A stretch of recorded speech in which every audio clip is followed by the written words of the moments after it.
Hallo, da bin ich wieder. Hey und herzlich willkommen zu einem neuen Video von mir. Heute mal aus einem etwas anderen Setup. Wir haben hier meine Pflanzi. Ich habe ihren Namen vergessen. Wie sollen wir sie nennen? Kommentiert das mal bitte.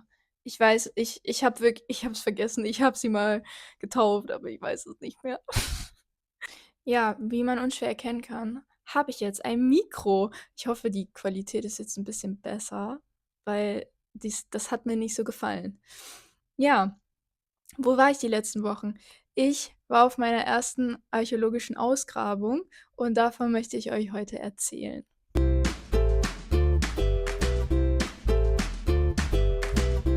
Ich studiere ja Archäologie in Leiden und die Ausgrabung war in Oss. Das ist ein ziemlich kleines Städtchen in Holland, so in der Mitte von Holland. Ja, wir waren 2 Wochen da, immer montags bis donnerstags. Heißt, wir sind montags morgens, glaube ich, um 6 oder 6:30 losgefahren. Das war das war nicht meine Zeit, aber es war richtig cool. Da ist eine Spinne. Ich habe eine kleine Spinnenphobie. Wo ist sie denn jetzt hin? Ich habe hier meine Notizen liegen auf meinem Teppich. Und da ist gerade eine Spinne drüber gekrabbelt und jetzt ist sie irgendwo auf dem Teppich und ich sehe sie nicht mehr. Nein. Okay, egal. Wir denken nicht mehr dran. Also, ich sollte vielleicht mal vorne anfangen. Und zwar ging es los am Montag, den 7. April, glaube ich, war es. Ja, 7. April. Ich bin, glaube ich, um 5 Uhr aufgestanden oder so. Das war definitiv nicht meine Zeit, aber wir mussten um 9 Uhr in Ost sein, spätestens.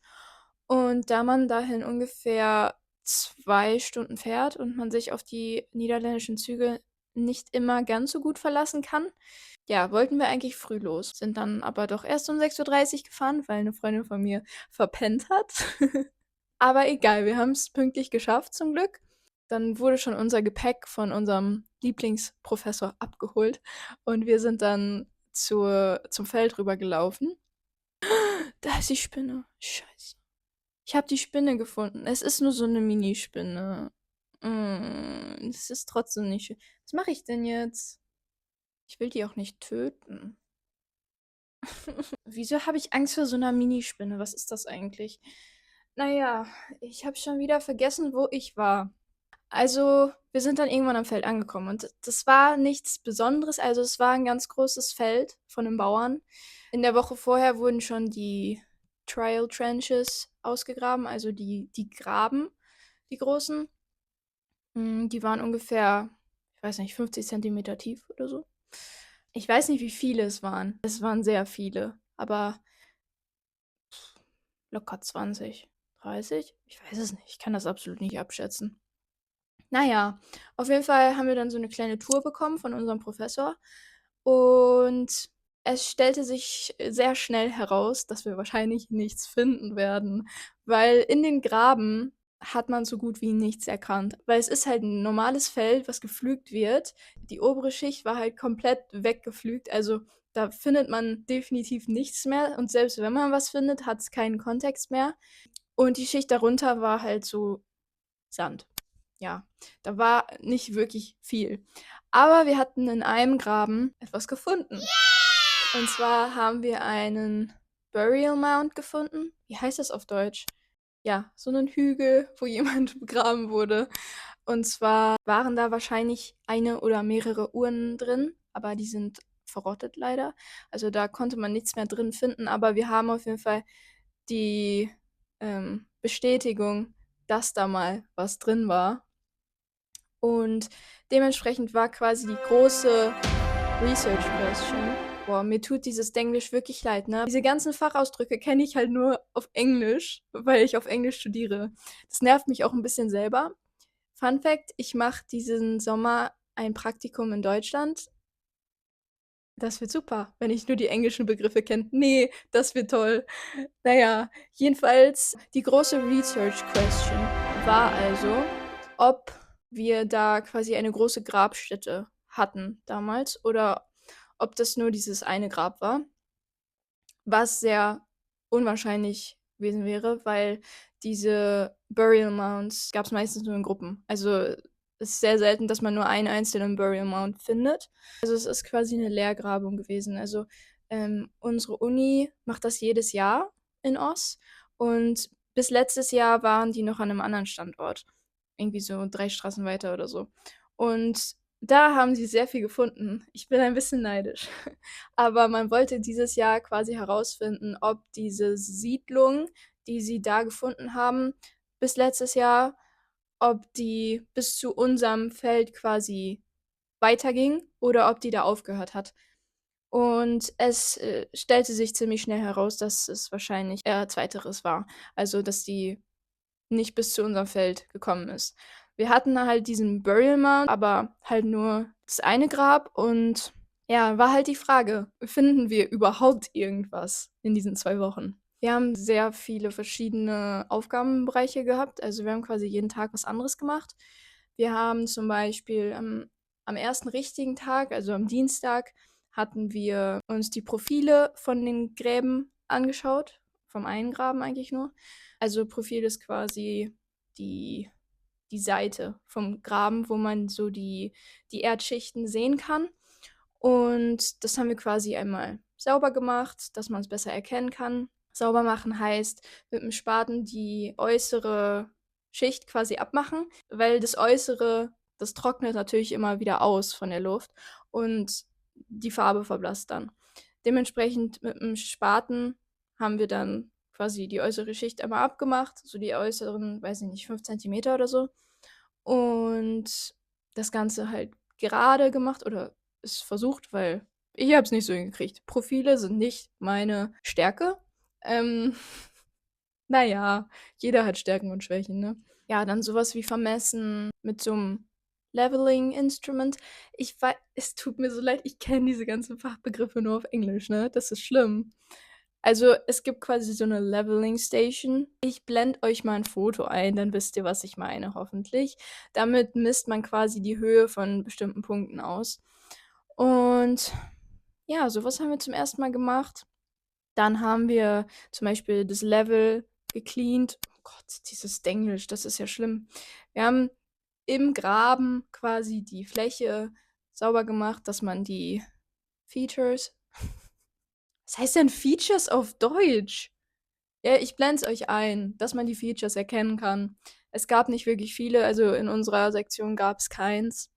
Ich habe das erste Mal eine Drohne geflogen. Das war richtig toll. Das war richtig cool. Ich weiß immer noch nicht, ob ich die Fotos davon bekomme. Ich hoffe es sehr. Das wäre cool, weil wir haben coole Fotos, glaube ich, gemacht. Ja, generell so archäologisches Zeichnen haben wir gelernt. Also das ist halt was, was wir vorher schon geübt haben, aber wenn man es einmal macht, dann hast du halt keine Übung. So, ich habe gefühlt alles wieder vergessen und dementsprechend war es eine sehr gute Übung. Auch im Hinblick auf mein Praktikum im Sommer. Ich, oh, ich freue mich jetzt sehr auf mein Praktikum, das glaubt ihr gar nicht. Dazu werde ich bestimmt, denke ich, auch noch mal ein Video machen.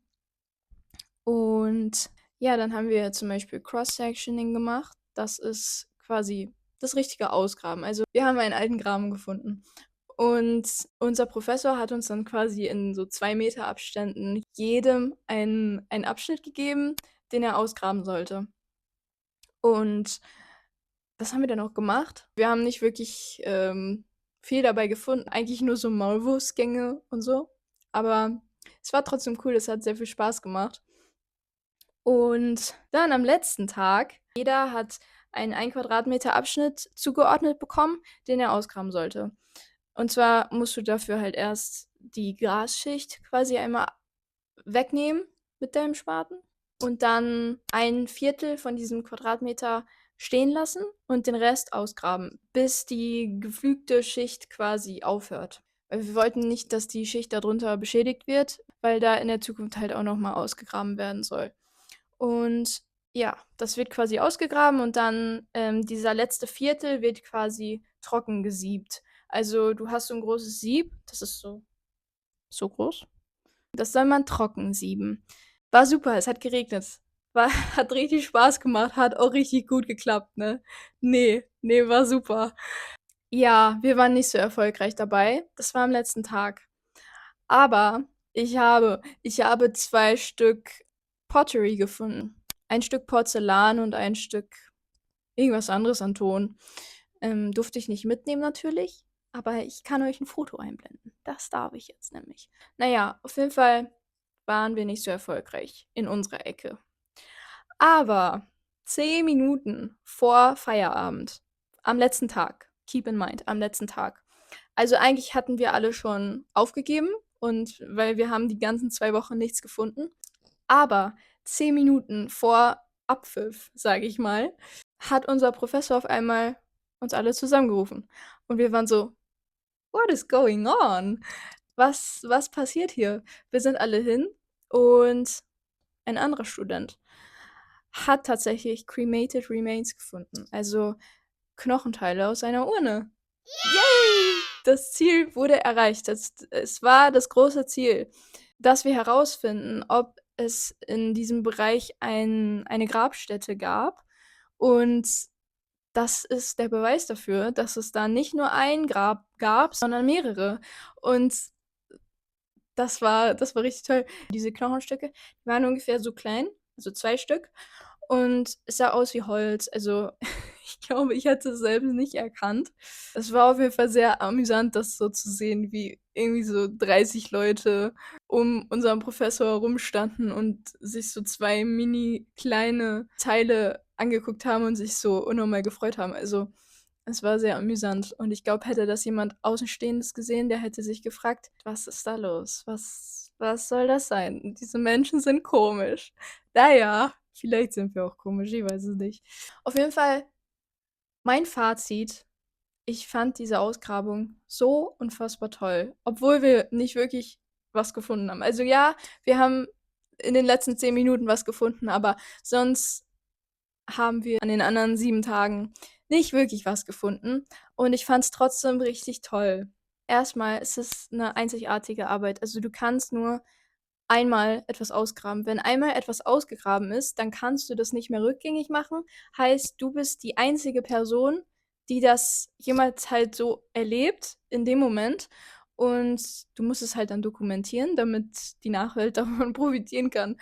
Aber es ist einfach so ein einzigartiger Moment und das fand ich total toll. Was so der ausschlaggebende Punkt für mich ist, warum ich Archäologie so toll finde, ist auch einfach, dass man so viel draußen ist. Also, man ist ja eigentlich 100% der Zeit draußen am Arbeiten, also wenn man auf einer Ausgrabung ist.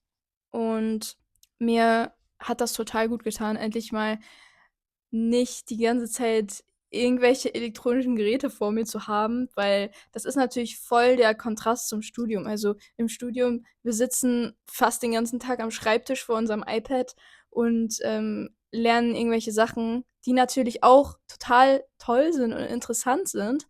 Aber mir hat das so viel gegeben, einfach den ganzen Tag draußen zu sein und man merkt, dass man was getan hat und man sieht, was man getan hat. Man hat so ein richtiges Erfolgserlebnis und das hat mir einfach gezeigt, dass das auf jeden Fall der richtige Beruf für mich ist. Auch einfach die körperliche Arbeit hat mir total gefallen. Also klar, es ist anstrengend und im Vergleich zum Studium auf jeden Fall sehr ungewohnt und ich hatte auf jeden Fall Muskelkater an den ersten Tagen. Das ist ja nichts, wogegen man nicht was tun kann. Also da gewöhnt man sich ja auch irgendwann dran und natürlich werde ich das nicht mein ganzes Leben lang machen können und das ist auch gar nicht mein Plan, aber mir hat das total viel gegeben und es war auch irgendwie total meditativ. Da habe ich auch mit einer Freundin drüber geredet. Es war total meditativ, einfach den ganzen Tag irgendwie in der Erde buddeln zu können, wenn man es so ausdrücken kann und nicht aufs Handy zu schauen alle 10 Minuten und es war einfach total entspannend, so auf einem ganz anderen Level. Was natürlich nicht so toll ist, ist, dass man bei jedem Wetter arbeiten muss, egal ob jetzt 30 Grad und Sonne draußen ist oder 10 Grad und Nieselregen. Ja, das haben wir auf jeden Fall beim Trockensieben gemerkt, das war nicht so geil mit dem Regen, aber na ja, das gehört halt dazu und bei den vielen Vorteilen, die ich für mich in diesem Beruf sehe, ist das total vertretbar. Also, diese Ausgrabung hat mir auf jeden Fall gezeigt, dass ich auf dem richtigen Weg bin und dass mir dieser Beruf total Spaß macht und das ist auf jeden Fall das Richtige für mich. Es hat alle Zweifel aus dem Weg geräumt und ich freue mich total auf alles, was noch kommt. auf mein Praktikum. Oh, das wird so toll. Und ja, dabei nehme ich euch natürlich auf jeden Fall mit. Vielleicht konnte euch das ein bisschen besseren Einblick, in das ganze Berufsfeld geben und ja, weil ich glaube, wenn man hört, ja, archäologische Ausgrabungen, dann kann man sich darunter nicht so viel vorstellen, außer Leute, die in der Erde buddeln und mit Pinseln irgendwas abpinseln. Ja, aber vielleicht konntet ihr euch jetzt ein bisschen besser was darunter vorstellen. Ich freue mich, wenn ihr dem Video ein Like dalasst und einen Kommentar schreibt und wir sehen uns beim nächsten Mal wieder. Tschüssi.